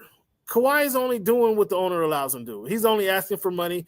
Because Kawhi asked for money doesn't mean they have to pay him. Because Uncle Dennis, have you ever on stuff on the job? Have you asked for extra stuff on the job you knew you weren't going to get?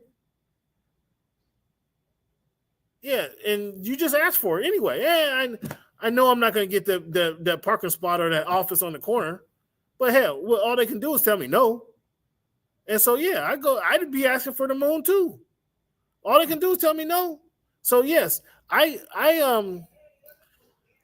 this is the owner. Because Kawhi asked for it doesn't mean the owner has to get it. And the owner, this is the owner. This is 100% the owner.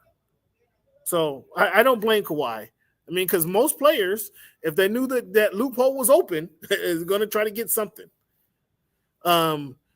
Draft picks, minority owner takes it. Yes. See, I'm with you. The minority owner, he's done. He's banned for life. Okay, he's banned for life from all NBA functions, all NBA activities. I got you. That's all that can have. That's all that can really do. The draft pick, the fines because he's, okay. Are you gonna find him $1 billion? The question did become, what do you do with that money? The fines once the fines are paid off. I don't know. Okay, fine him $500 million. Whatever you want to find him, it's not going to be a lot. It's not going to be significant enough that he says, "I'm never doing this again." Oh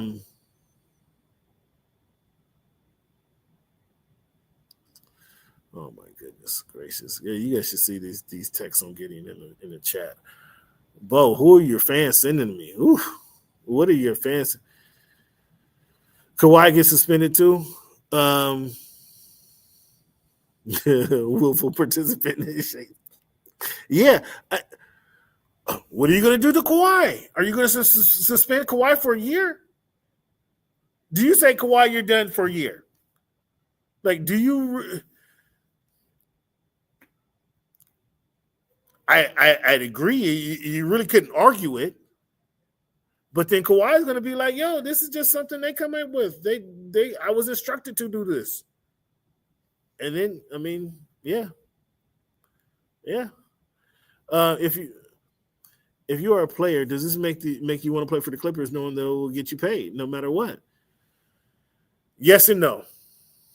The players already want to play for the Clippers anyway, because Ballmer, being the richest owner, is already known to go above and beyond, go over the top, as he went over the top for the stadium. If you've seen there any videos, any clips or anything, Ballmer goes above and beyond for the players.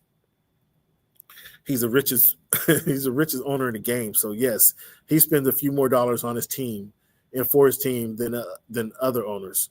So this singular act doesn't make him more attractive to other players in the league. But because the word is that Ballmer will take care of you as a player, the word is already that the Clippers are a well-run organization. Well, until obviously this scandal came out. But the word is the player around the league that players already. But then there, unfortunately, there's also a stigma against the Clippers because they have not won. So where you do have the richest owner in the game, that elevates your stock and the desire for players to want to play with you. The fact that you historically have not won also is right there. So that any advantage they have also is weighted down by the fact of their history. So it's kind of two in the same there, or one in the same there. It's not about to get paid.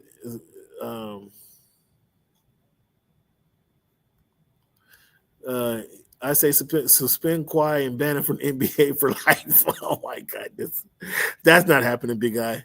Let Ballmer go with a slap off the wrist status quo. Yeah, that's not happening. It's not about getting paid. It's about getting caught. Yeah, clearly. And so there, you talking about Kawhi. There it's more about not getting caught. It's about paying, circumventing the salary cap. That's the problem here. Besides the tax issue that probably Uncle Sam is going to want to talk to Ballmer about, it's the circumventing the salary cap that Silver is talking about that has the rest of the owners in the league a little frazzled and pissed off because you're doing some – they was already afraid anyway that you got more money than them. Now you got more money than them, and now you're being more creative than them, circumventing the salary cap that they all supposed to agreed on to keep the money down. So, yes, the owners are frazzled. I 100% understand why the owners would be concerned, pissed off, frustrated. I totally get it. However, there's not much they can do.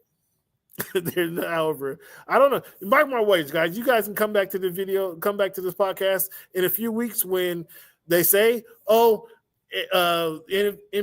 announces that they conducted or concluded their investigation and they found no wrongdoing by Steve Ballmer and the Los Angeles Clippers. You guys can come back to this podcast there and say, that guy was right. Or you come back here and say you're an idiot because you didn't know what the heck you were talking about.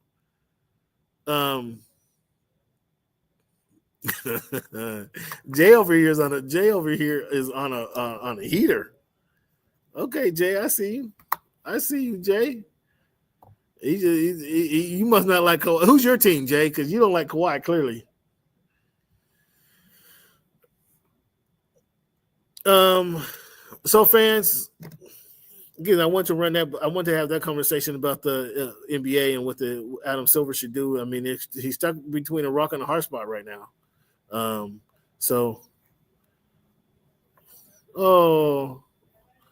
That's cute, Jay. That's cute. Did you guys watch any Euro basket this weekend? The Final Four was this weekend. Germany defeated Turkey 88-83 in a thriller in Latvia. Excuse me. Dennis Schroeder. You know what? If Dennis Schroeder, if they allowed him to wear a Germany jersey in the NBA, this guy would be a Hall of Famer. You know, when I'm joking about that, but when I say that, he's probably going to be in the Hall of Fame most ready just from what he's doing in the EuroLeague basketball. He's always played well out there. Performed when he plays for those Germany. He's always performed really well. Looked like a top flight point guard. He was actually the tournament MVP. 16 points in the finals. In the finals record, 12 assists.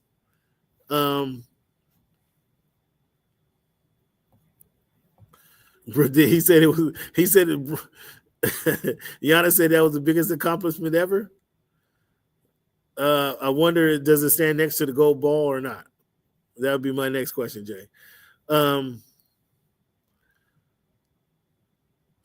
So good thing they're getting their game on. Giannis did win the bronze by who they beat, Finland, by 2.3 points there. The all Euro team was Dennis Schroeder, Franz Wagner, Alperen Şengün, Giannis Antetokounmpo, and Luka Doncic. Could that starting five? How did that starting five compete with our men's Olympic squad? If they were play, you guys play last year. How would this team compete? Dennis Schroeder, Franz Wagner, Alperen Şengün, Giannis Antetokounmpo, and Luka Doncic. How would this compete against the U.S. team? The U.S. team might be in trouble, fans, for the Olympics this year. They just might be in trouble, man. I don't know if you guys know that. They just might be in a little bit of trouble. This year. All right, fans, so let's talk about now. We're going to talk about our this week in history. WNBA playoffs are getting started. I told you guys earlier, the Valkyries are looking good. Uh-oh.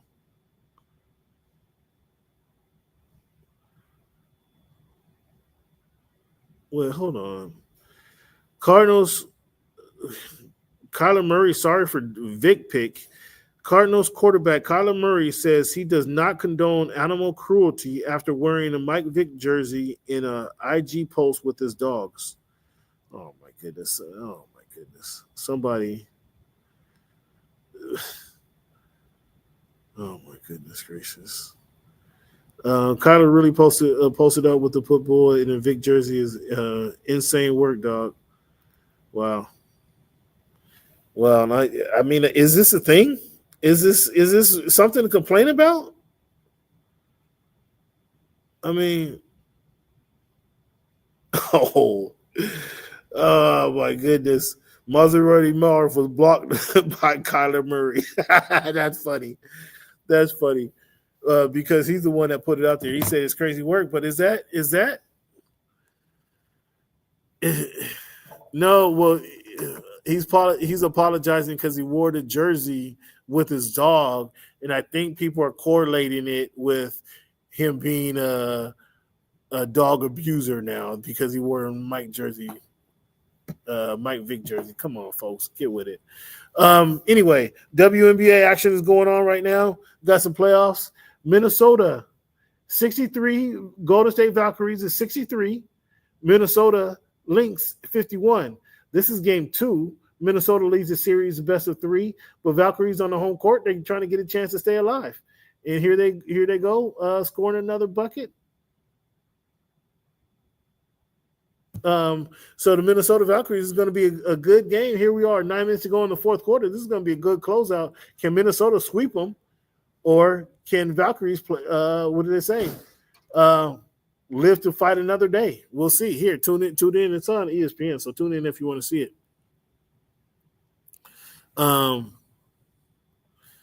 Well, they got hot early.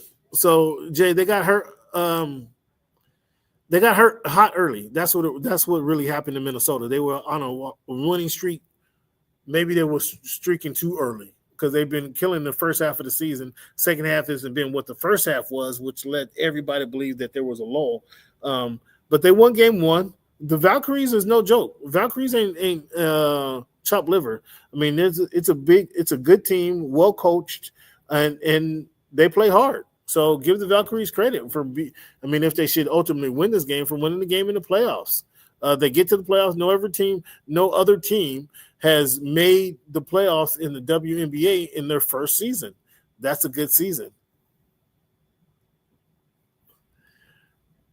And subscribe to them all. H&B Media TV, Voice of the Fans on YouTube. Subscribe to each one. If you like the show, hit that subscribe button. If you really like the show, hit that share button. If you really, really like the show, hit us up in the chat. Hit us up on Twitter @_Voice of the Fans if you continue the conversation. Crawford dominates Canelo over the weekend. This is the highly anticipated fight everybody wanted to see. Everybody been wanting to see.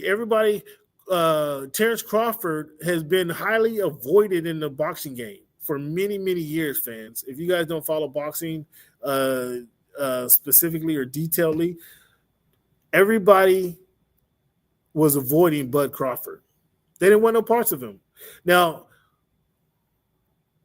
it's crazy to think that, or to say that ESPN didn't promote him properly, but he didn't help the promotions because he dominated everybody that he fought. So you had to just see him for who he was. A great boxer, good skills, punching power, speed, ring IQ. You had to be able to see that and identify that early on.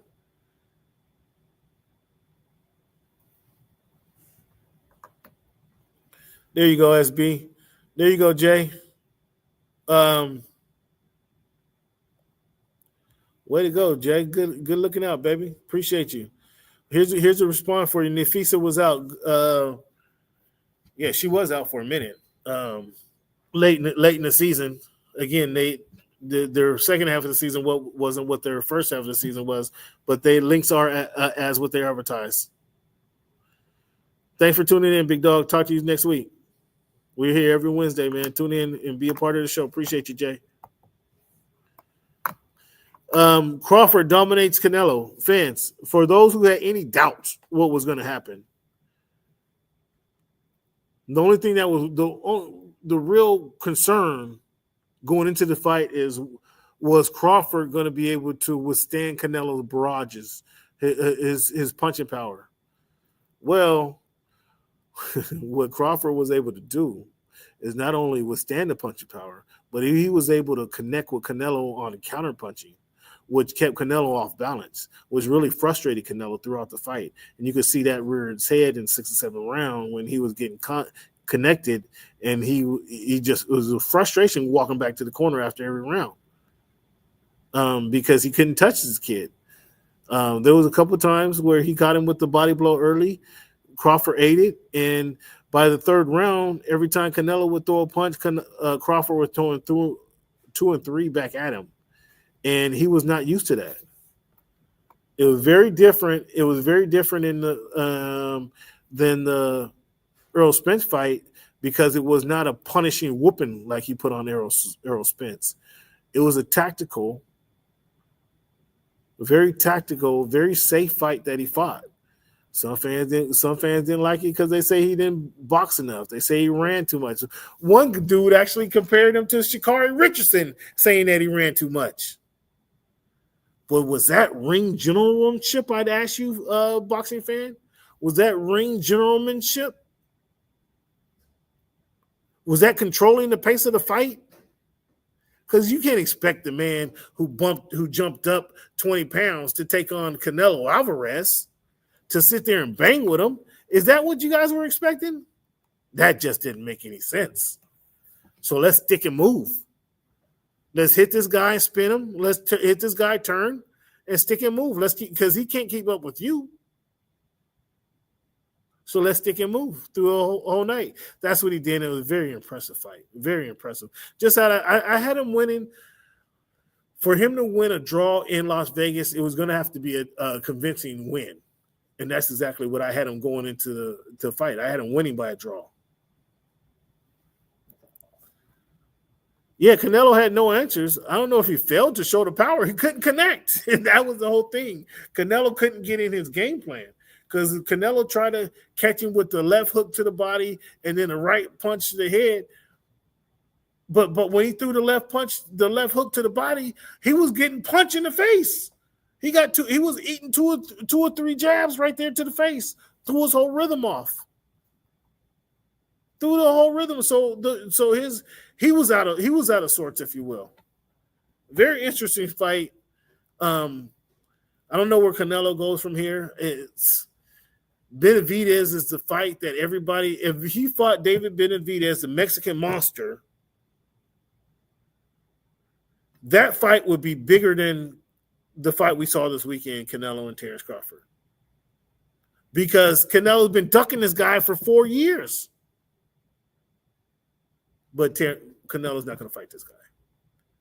The Mexican monster has him by about 6 inches. 6 inches in height, 6 inches in length. And you thought Crawford, if you thought, like I'm saying, Crawford was pot-shotting,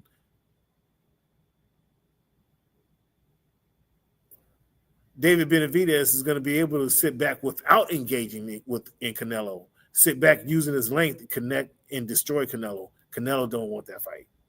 Canelo do not want that fight. We won't see that fight. I don't know what's next for Canelo. I'm sure he fights again. Too much money out there. I don't know what's next for him. But I'd be impressed if he fought David Benavidez. I'd be more impressed if he asked for Crawford again. Somebody who's not ready for these guys is Akhmedov, Dejan Akhmedov. He beat him by unanimous decision in Japan this weekend. That was another good fight. So boxing is alive and well, fans. Thank you guys for asking. We got something special going on up here in Seattle this summer. Not only did the WNBA, the Storm, get into the playoffs, we got this dude, Cal Raleigh. He just tied Ken Griffey Jr. with the most home runs for the Seattle Mariners in the season. With a little over 10 games left, is Cal Raleigh going to break 60 home runs? I'm just trying to check and see. With just a little, the Mariners lost tonight, breaking their 10-game win streak, but they were on a 10-game win streak, so kudos to them. Let's see how many games they have left. 1, 2, 3, 4, 5, 6, 7, 8, 9, 10 left in September. October, how many games? 10. So they got 10 games left. 10 games left. If he hit a home run in just half of those games, If he hit a home run in half of those games, that's going to be 61 home runs. That breaks 60. Very impressive. Very, very impressive. Crawford was the smarter fighter, but I wasn't entertained. Man, I don't know what you want. You think this is a heavyweight fight? We're just standing in the middle of the ring going toe for toe? Come on, man. Crawford, the undersized fighter, had to use the skill set to keep him alive. He had to move. Come on, man. Cut it out. Along with Cal Raleigh, leading the major league in home runs, the Mariners are number one in their division, fans. They were on a 10-game win streak, so now they're 9-1 in the last 10 games. Okay, so they're 77. What the Mariners record? 77-69. Like, who expected that? Or excuse me, 83-69. Who expected this, fans? Which one of you had the Mariners winning 90 games this season? Which one of you had the Mariners being number one in their division going into the playoffs? Kudos to Mariners for getting it done. I don't like to talk about the Mariners, but I have to give them props when they deserve it. And this week they deserve it. They do. Kyle Raleigh's leading them. They're doing a bang-up job. The team is winning games. Kudos to the Mariners. That's what we want in Seattle as winners, right? So kudos to the Mariners. Have you been to a Mariners game this season? Oh, my man won't leave this fight alone. SB says it was not Hagler Holmes. No, it wasn't Hagler Holmes. No, it wasn't. It wasn't Hagler Hearns from the 80s. Okay, so that's the only time you like boxing when you saw fights from the 80s. It was not Hagler Hearns. And fans, if you guys boxing fans, if you hadn't seen what round 3 I think it was of Hagler Hearns, go just tune in and watch the whole fight. Pull it up on YouTube. Hagler Hearns. I think it was 81, 83, something like that. It was a long time ago. Fans, I really thank you guys for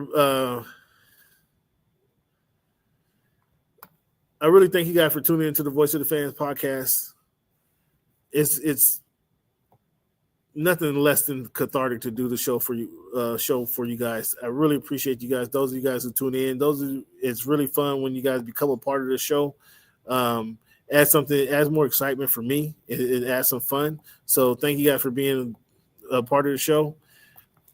I really enjoy sharing some of my stories, my experiences with you guys. So I'll continue to do that.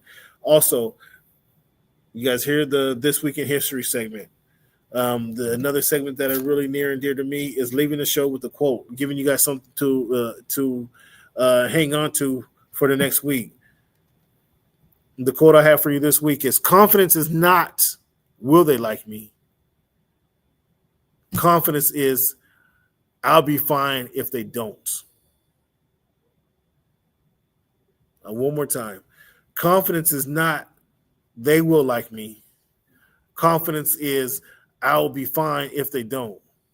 When you go into a room, fans, whether they like you or they don't, you need to be focused and be fine being yourself. Be yourself, guys. Nobody can do that better than you. So be yourself, fans, when you're moving around the world, when you're walking into the next room. Be yourself. That's much more appreciated and respected than trying to be someone else. And that's the only quote I want to leave you guys. That's the quote I want to leave you guys with tonight. Once again, fans, thank you guys for tuning in to the Voice of the Fans podcast. We are here every Wednesday night. Thank you once again for tuning in. And here's how I'll end the show differently this week than most weeks. Same content, but here's the closing. Marcellus Wiley right here. Thank you for making our voice your choice. You know what I'm saying? Let me give me a beat, dog. Let me get something. Take care, fans.